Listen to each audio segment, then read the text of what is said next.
সাইদ মুক্ত, আবু সাইদ মুক্ত। ভারতের প্রেসক্রিপশনে বাংলাদেশ চলতনু হাটহাজারিত ইস্কন বিরোধী এক সমাবেশত এসব হতা হইয়ে বৈষম্য বিরোধী ছাত্র আন্দোলনের সহ সমন্বয়ক রাফি পরিষ্কারভাবে বলতে চাই, ভারতের প্রেসক্রিপশনে বাংলাদেশ চলবে না, দাদা বাবুদের প্রেসক্রিপশনে বাংলাদেশ চলবে না। এটা দিল্লি নয়, এটা চট্টলা। এই চট্টলায় যদি কেউ উগ্রবাদী কর্মকাণ্ড পরিচালনা করতে চায়, যদি আরো একবার কেউ সন্ত্রাসী কর্মকাণ্ড পরিচালনা করতে চায়, তাহলে আমরা পরিষ্কারভাবে বলতে চাই, এক চুল পরিমাণ ছাড় দেওয়া হবে না।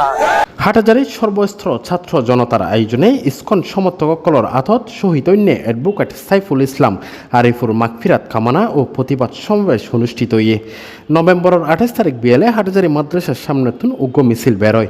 মিছিল গো হাকরাচুরি মহাসড়ক প্রদক্ষিণ গড়িয়ে কাছারি সড়ক হয়ে উপজেলা কেন্দ্রীয় শহীদ মিনারের সামনে এরে শেষ হয়। এই সময় বৈষম্য বিরোধী ছাত্র আন্দোলনের কেন্দ্রীয় সহ সমন্বয়ক রাফিয়ে হয়।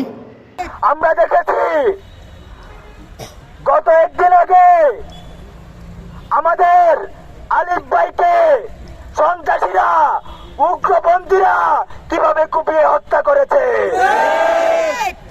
আমরা পরিষ্কারভাবে বলতে চাই, যারা এই দেশে সন্ত্রাসী কর্মকাণ্ড পরিচালনা করে, যারা এই দেশে উগ্রবাদী কর্মকাণ্ড পরিচালনা করে, তারা এই দেশের কখনোই মঙ্গল বয়ে আনতে পারে না।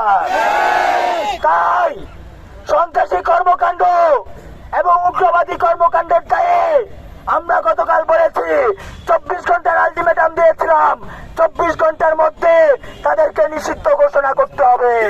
উক্ত প্রতিবাদ সমাবেশত বিভিন্ন স্কুল কলেজ মাদ্রাসার শিক্ষার্থীসকল অংশগ্রহণ করে। পরে বক্তব্য শেষে দোয়া ও মোনাজাত করা হয়।